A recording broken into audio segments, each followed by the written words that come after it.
Joining me now, retired Lieutenant Colonel Sharita Hussein.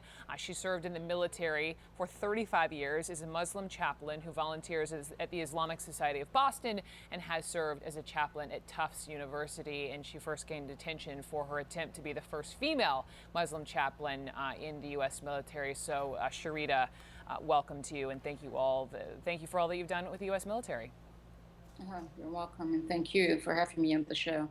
So let's just begin. Let's get right to it with Dr. Carson's comments. I know you have said his language is dangerous, that it's divisive, that it makes you more fearful for Muslims than right after 9/11. Tell me why. Um, I'm more fearful because it seems like a lot more Americans have been incited to almost do vigilante justice. And so when I walk around with my hijab, I'm very noticeable as a Muslim as well as other women. And I'm just with candidates saying rhetoric that Muslims shouldn't be president of the United States, or we're a fifth column, or we want to inundate, take over by Sharia. These are fearful rhetoric that I think is causing the backlash on me, and that's why I'm very afraid of that. You bring up Sharia law. There are so many misconceptions when it comes to Islam. Can you just explain Sharia law?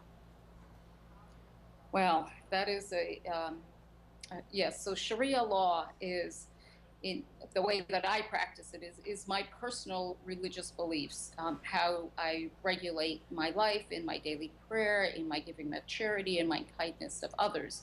And it is also similar to the canon law that the Catholics follow, or the halakha that the Jewish people follow. But at the end of the day, it doesn't consume my life, that I want to make it the governing law of the country that I live in. I am very contented living in the United States under the Constitution.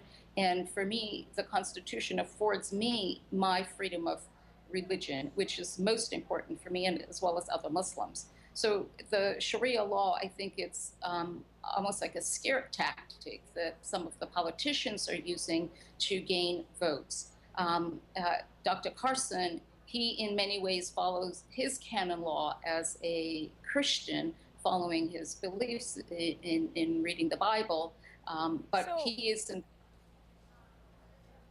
No, forgive me, but just because there are misconceptions of that, and I think it's just important to hear you explain it. And though still there are 38% of Americans, Sharita, polled in June, said they would not support a Muslim candidate for president.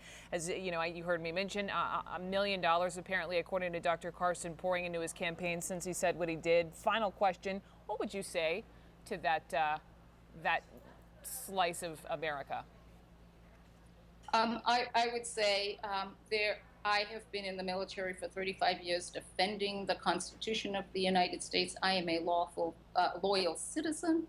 As a female Muslim, I am able to practice my faith and defend my country all in the same breath.